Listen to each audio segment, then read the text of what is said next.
ونعوذ بالله من شرور أنفسنا ومن سيئات أعمالنا من يهده الله فلا مضل له ومن يضلله فلا هادي له ونشهد أن لا إله إلا الله وحده بالله من الشيطان الرجيم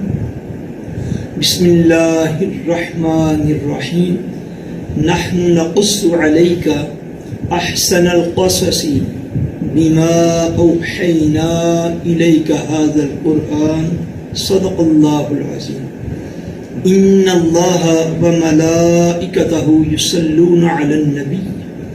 يا أيها الذين آمنوا صلوا عليه وسلموا تسليما اللهم صل على سيدنا ومولانا محمد وعلى آله وأصحابه وبارك وسلم اللهم صل على سيدنا ومولانا محمد وعلى آله وأصحابه وبارك وسلم الصلاة والسلام عليك يا رسول الله وعلى آلك وأصحابك يا سيدي يا حبيب الله. اللہ تبارک و تعالی وحدہ لا شریک کا بے پایہ فضل و کرم اور احسان و انعام ہے کہ جس نے باعث تخلیق کائنات رحمت للعالمین شافع روز جزا خاتم النبیین حضور سیدنا محمد مصطفیٰ صلی اللہ علیہ وآلہ وسلم کے مبارک وسیلہ سے ہم سب کو دولت ایمان عطا فرمائی. اللہ تبارک و تعالی کما حقہ ہم اس دولت کی قدر کرنے کی توفیق عطا فرمائے. ناظرین و سامعین، آج کی گفتگو صرف ایک واقعہ جو ہے احادیث پاک میں جو متفق علیہ احادیث ہیں، یعنی صحیح بخاری شریف میں بھی یہ واقعہ موجود ہے اور صحیح مسلم شریف میں بھی یہ واقعہ موجود ہے. ایک واقعہ آج آپ کو سنانا مقصود ہے. پہلی امتوں میں جو امت مصطفیٰ کریم صلی اللہ علیہ وآلہ وسلم سے پہلی امتیں تھیں، ان کے بہت سے واقعات، درجنوں واقعات اللہ تبارک و تعالیٰ نے قرآن مجید فرقان حمید میں حضور علیہ السلام پر بصورت وحی اتارے. آپ پڑھتے ہیں قرآن مجید میں اللہ تبارک و تعالیٰ نے پہلی امتوں کے، پہلے انبیاء کرام کے، پھر ان کی امتوں میں سے بعض پہلی امتوں کے اولیاء کرام کے واقعات اللہ تبارک و تعالیٰ نے ارشاد فرمائے تاکہ امت مسلمہ جو ہے ان سے نصیحت پکڑے، عبرت حاصل کرے اور ان واقعات کو پڑھ کر، سن کر اللہ تبارک و تعالیٰ کے رستے کو تلاش کرتے ہوئے رب کریم کی راہ پر صراط مستقیم پر چلنے کی کوشش کریں. جیسے اللہ تبارک و تعالیٰ نے قرآن مجید میں حضور علیہ السلام پر وحی جلی کی صورت میں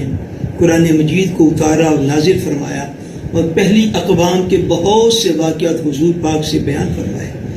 ایسے ہی اللہ تبارک و تعالیٰ نے وحی خفی یعنی حدیث پاک میں بھی حضور علیہ السلام کو پہلی اقوام کے واقعات سے آگاہ فرمایا جو قرآن تو نہ بنے، مگر جب حضور علیہ السلام نے انہیں ارشاد فرما دیا تو وہ حدیث رسول صلی اللہ علیہ وآلہ وسلم کہلائے. مگر یقیناً ان واقعات کا سورس بھی آقا دو جہاں صلی اللہ علیہ وسلم کو اللہ تبارک و تعالیٰ نے اپنی وحی خفی کے ذریعے سے ان کو مطلع فرمایا. ان واقعات میں سے ایک واقعہ میں آپ کی خدمت میں آج عرض کرنا چاہتا ہوں تاکہ جیسے آپ نے مسائل پورا مہینہ میں الحمدللہ تعالیٰ سنے، اہل بیت کرام کے فضائل سنیں، تو کچھ واقعات بھی اس ہماری روزانہ کی نشست میں ہو جائیں جو چند دن باقی رہ گئے ہیں. انشاءاللہ ان میں چند ایک واقعات آپ کی خدمت میں گوش گزار کریں گے اور شب قدر کے حوالے سے، لیلۃ القدر کے حوالے سے اپنی گزارشات پیش کریں گے. آقا دو جہاں صلی اللہ علیہ وسلم نے ارشاد فرمایا، یہ صحیح بخاری شریف، صحیح مسلم شریف کی حدیث پاک ہے، حضور نے پہلی اقوام میں سے بنی اسرائیل کے ایک نبی ہیں ان کا ایک واقعہ حضور نے ارشاد فرمایا۔ محدثین ارشاد فرماتے ہیں، شارحین ارشاد فرماتے ہیں کہ وہ نبی جو ہیں حضرت سیدنا یوشع علیہ السلام تھے، جو بنی اسرائیل کے ایک جلیل القدر نبی تھے۔ آقا دو عالم صلی اللہ علیہ وسلم نے ارشاد فرمایا کہ حضرت یوشع علیہ السلام یعنی پہلے انبیاء میں سے ایک نبی جو ہیں، حضور نے فرمایا کہ وہ ایک مرتبہ جہاد پر گئے اور سارا دن ان کا جو ہے وہ جہاد میں گزرا۔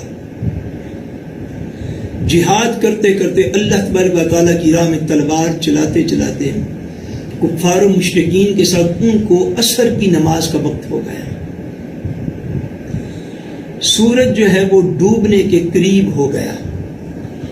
اللہ تبارک و تعالیٰ کے جو نبی تھے ان کا یہ خیال تھا کہ جہاد جو ہے وہ آج کے دن میں ختم ہو جائے، اس لیے کہ ہفتہ کا دن ان کے ہاں عبادت کا دن تھا،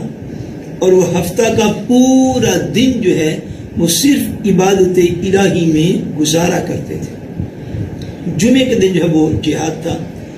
جہاد کرتے کرتے جب عصر کی نماز سے آگے وقت ہوا، حضور علیہ السلام ارشاد فرماتے کہ وہ ایک بستی میں جا پہنچے۔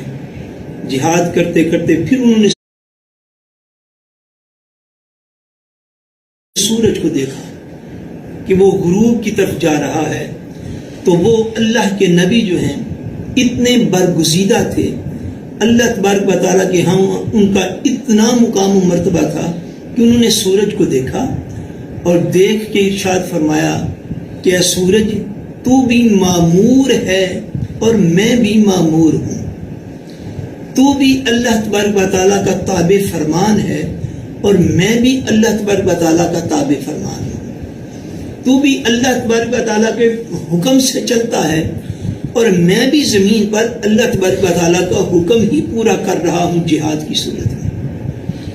پھر اللہ تبارک و تعالیٰ کی بارگاہ میں دستے دعا جو ہے وہ بلند کیے، اللہ تبارک و تعالیٰ کی بارگاہ میں سوال کیا، دعا کی،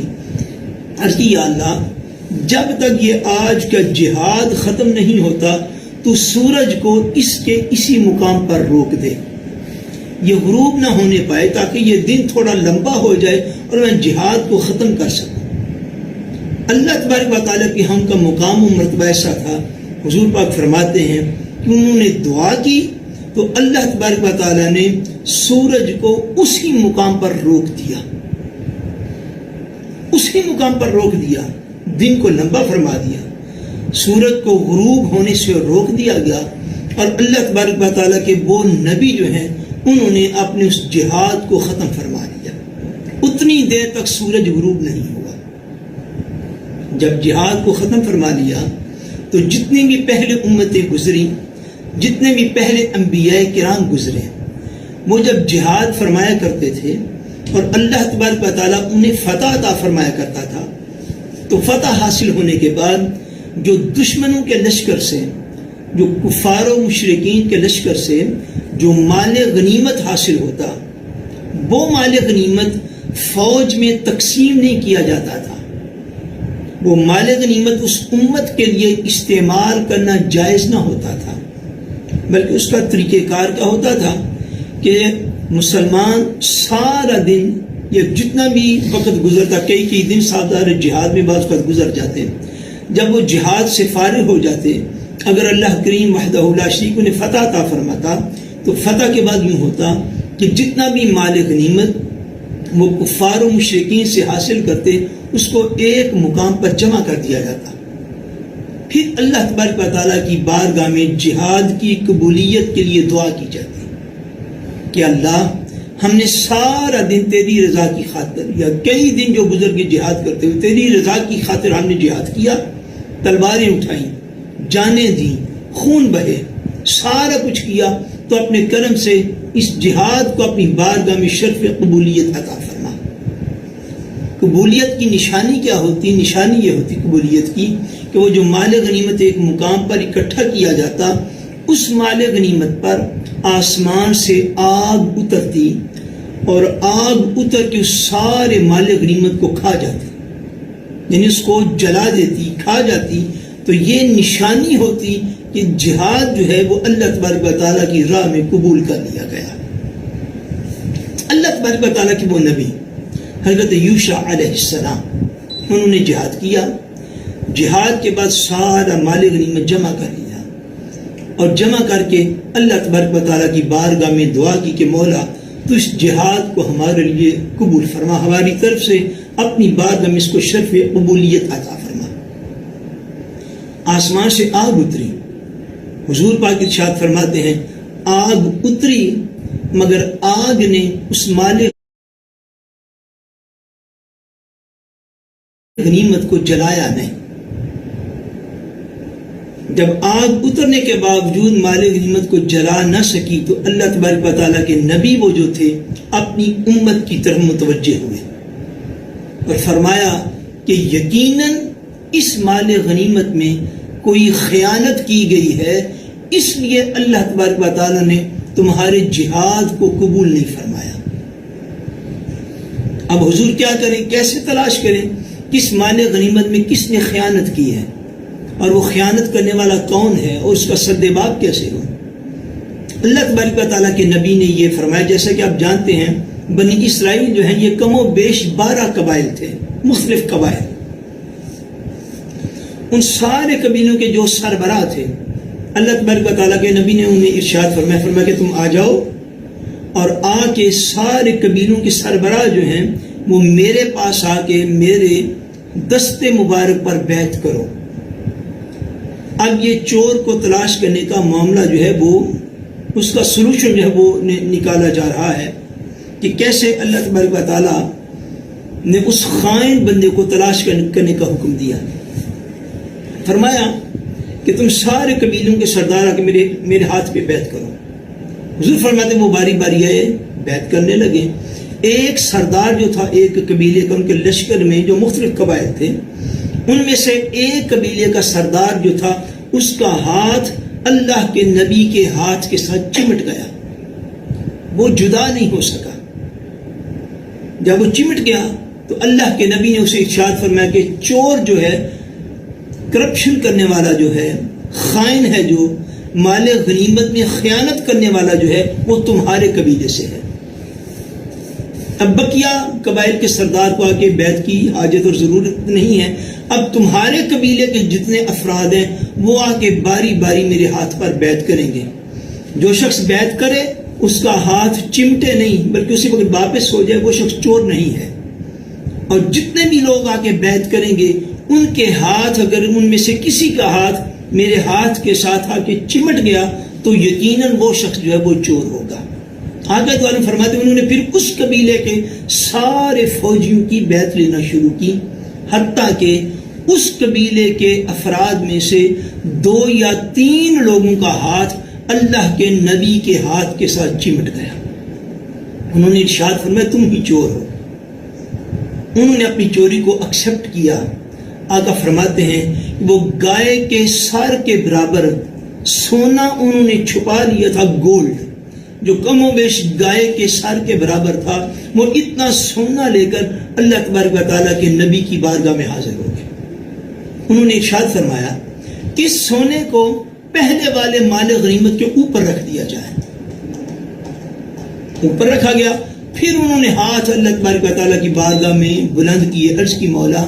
تو اس قربانی کو اپنی بارگاہ میں قبول فرما لے. آقا ارشاد فرماتے کہ پھر آسمان سے آگ اتری تو جس آگ نے جو تھا وہ سارے مال غنیمت کو کھا گئی، اسے جو ہے وہ جلا ڈالا اور کھا گئی. اس سارے واقعہ میں جو آقا دو عالم صلی اللہ علیہ وسلم نے ہمیں ارشاد فرمایا، اپنی امت کو ارشاد فرمایا، اس میں کئی اسباق ہیں جو ہمارے سامنے ظاہر ہوتے ہیں. ان میں سے ایک بہت بڑا سبق ناظرین وہ کیا ہے؟ وہ یہ ہے کہ آپ اندازہ فرمائیے کہ اللہ تبارک و تعالیٰ کے ایک نبی ایک لشکر کی قیادت خود فرما رہے ہیں،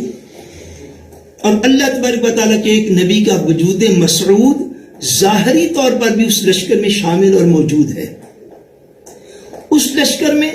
اس جہاد میں معجزات کا کمال یہ ظاہر ہوا کہ اللہ تبارک و تعالیٰ کے ہاں اللہ کے وہ نبی اتنے جلیل القدر تھے، اتنی عظمتوں والے تھے، اتنی شان والے تھے، اتنا بلند رتبہ رکھتے تھے کہ ان کے کہنے پر حضور پاک فرماتے ہیں اللہ تبارک و تعالیٰ نے سورج کو روک دیا. جہاد میں یہ معجزات بھی ظاہر ہو رہے ہیں، تلوار چل رہی ہے، خون بہ رہے ہیں، ہزارہ کی تعداد میں ان کا لشکر ہے جو اللہ تبارک و تعالیٰ کی رضا کی خاطر جہاد کر رہا ہے. سارے لشکر میں جو ہزاروں کا لشکر ہے، سارے اللہ تبارک و تعالیٰ کی رضا کو حاصل کرنے کے لیے جہاد کر رہے ہیں. مگر ان میں 2 یا 3 بندے ایسے تھے جو کہ مالی طور پر بددیانتی کرنے والے تھے، جو خائن تھے، جو کرپٹ تھے.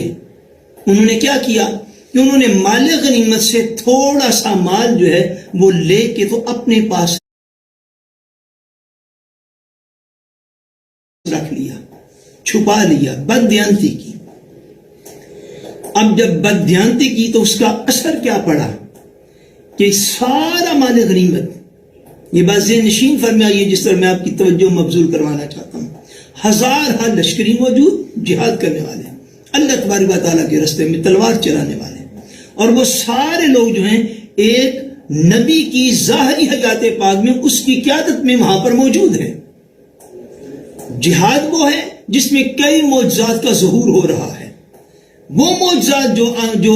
ہر نبی کے دست مبارک پر ظاہر بھی نہیں ہوئے. برکتیں اتنی ہیں، اللہ کے نبی کا وجود مسعود وہاں پر موجود ہے. ہزارہ لوگوں کا اخلاص، ہزارہ لوگوں کا خلوص نیت، ہزارہ لوگوں کا اللہ تبارک و تعالیٰ کی رضا کی خاطر جہاد کرنا اور سارا مال غنیمت کفار کا اکٹھا کر کے وہاں پر لے آنا، ان سارے لوگوں کا جہاد جو ہے اللہ تبارک و تعالیٰ نے قبول نہیں فرمایا. آسمان سے آگ اتری، اس نے مال غنیمت کو نہیں کھایا. کیوں؟ کہ ان ہزارہ افراد میں 2 یا 3 لوگ جو تھے وہ کرپٹ تھے، 2 یا 3 لوگ جو تھے وہ مالی طور پر بددیانت تھے، 2 یا 3 لوگ ایسے تھے جو کہ چوری کا عزم اور ارادہ جنہوں نے کر لیا اور مال کو چرا لیا تھا. بس ان 2 یا 3 لوگوں کی وجہ سے ہزارہ لوگوں کی کئی دنوں کی ہوئی عبادت، اور عبادت بھی جہاد جیسی عبادت، نوافل نہیں جو جائے نماز کے اوپر کھڑے ہو کے پڑھنے ہیں، تسبیحات نہیں جو گھر میں بیٹھ کے کرنی ہے،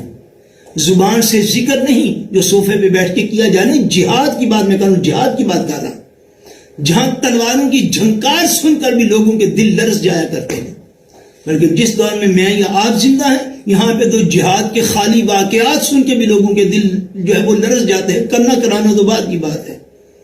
اب تو جہاد کا خالی واقعہ جو ہے وہ آپ کو سنا نہیں سکتے، چاہے جائے سامعین سن کر ہی کہیں جو ہے ان میں سے کسی کو کوئی ہارٹ اٹیک نہ ہونے کا خدشہ ہو جائے. وہ اتنی عظیم شان عبادت انہوں نے کی،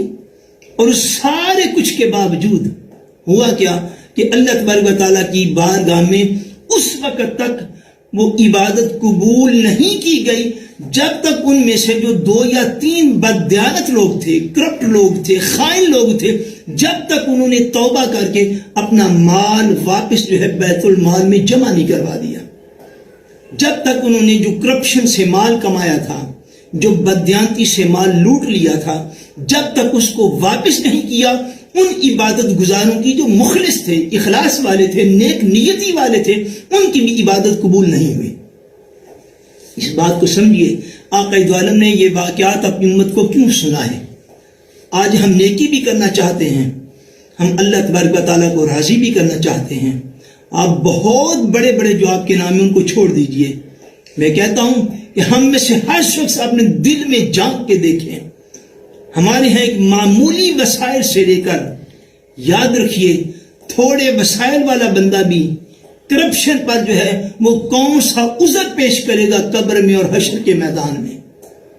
جن کے بہت زیادہ وسائل ہیں، جو ارب پتی لوگ ہیں، ان سے لے کر